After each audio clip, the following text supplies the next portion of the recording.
Baby பிறக்கிறதுக்கு முன்னால புது ட்ரெஸ் வாங்கி வைக்க கூடாதுன்னு சொல்லுவாங்க. ஒரு திங்ஸும் வாங்கி வைக்க கூடாதுன்னு நமக்கு என்னெல்லாம் வாங்கணும்னு ஃபர்ஸ்ட் ஐடியாவே இருக்காது. என்னோட ஃப்ரெண்ட் இப்போ ஒருத்தங்க பிரெக்னெண்டா இருக்காங்க. அவங்களுக்கு நான் என்னோட எக்ஸ்பீரியன்ஸை சொல்ல முடிஞ்சு இந்த திங்ஸ் இப்படி எல்லாம் வாங்கலாம், இந்த மாதிரி வாங்கலாம்னு சொல்லிட்டு ரொம்பவே மினிமலான ப்ராடக்ட் தான் யூஸ் பண்ணேன்.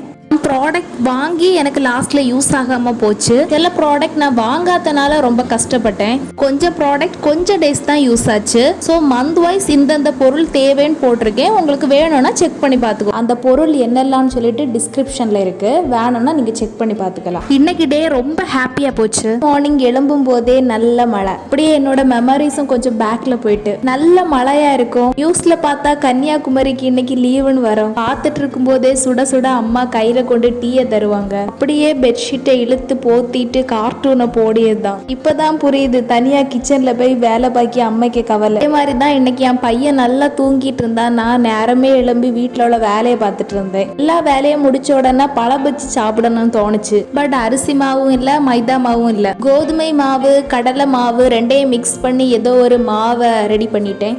அதுக்கு தேவையான இம்பார்ட்டன்ட் என்னன்னா யாத்தம் வாழைப்பழம் அது இருக்கு. அதை கட் பண்ணி கொஞ்சம் கொஞ்சமா போட்டு அப்படியே எண்ணெயில போட்டு பொரிச்சு டீ கூட வச்சு சாப்பிட்டா செம்மையா இருக்கும். அப்படி எனக்கு ஷேப்லாம் ப்ராப்பரா வரல, பட் டேஸ்ட் நல்லா தான் வருது. நானே என்னை அப்ரிஷியேட் பண்ணிட்டு அதை சாப்பிட தொடங்கிட்டேன். என்னோட சிம்பிளான vlog உங்களுக்கு பிடிச்சிருந்துன்னா மறக்காம லைக் பண்ணி சப்ஸ்கிரைப் பண்ணுங்க. உங்களோட ஃப்ரெண்ட்ஸ் அண்ட் ஃபேமிலிக்கு ஷேர் பண்ணுங்க. பாய் guys.